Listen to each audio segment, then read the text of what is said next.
Well, staying now with Senegal, one of the most striking images from the campaign was the appearance of Faye with both of his wives, Marie and Absa.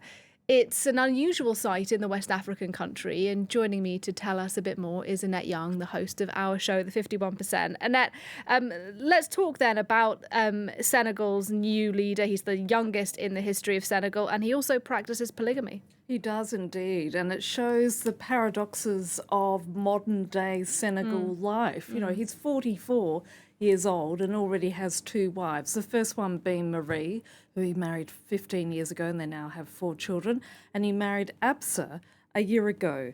Polygamy, having said that, has long stirred controversy, and the public appearance by BDF, as he's referred to in Senegal, has certainly made it very much a talking point among local media outlets, and it's sparked a diverse reaction. Now, we actually were in Senegal about 4 or 5 years ago reporting on gender equality there, and it was interesting to see that there is indeed a massive push by young women to have more of a public role in life, because while in Senegal many women have the same legal rights as men, the reality is it's still a very traditional patriarchal society where women are expected to stay at home, take care of the families, while the men are seen to be in charge of the household.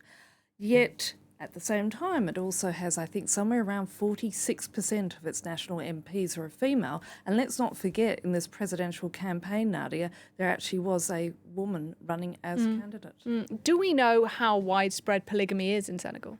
Well, it's pretty widespread in the rural areas, and that was apparent when we headed out of Dakar and went to report on village life. And it's considered as a way of widening, if you like, one's family. I mean, according to traditional Islam, it permits men to have up to 4 wives, providing they have the financial means to take care of them. Many marriages, however, are not registered in Senegal, so it makes it very difficult to exactly estimate just how many are polygamous. But back in 2013, that was the last official report on polygamy in the country, and somewhere around 32% of marriages were perceived to be polygamous. Having said that, many Senegalese women say that they find polygamy hypocritical and unfair, and recently the UN Human Rights Committee in 2022 said it amounted to discrimination against women and should be ended.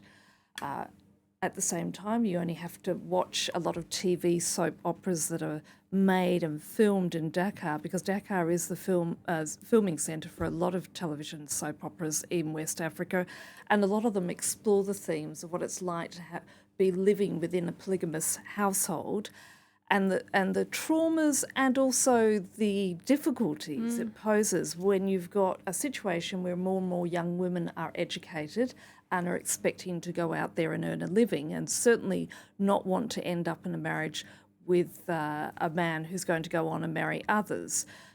At the same time, this is also a country where an estimated 2 million young girls are believed to have been subjected to female genital mutilation, and it's also where child marriage, sadly, is not that unusual. All right, but interesting. Thanks for bringing that to our attention. Annette Young for us there.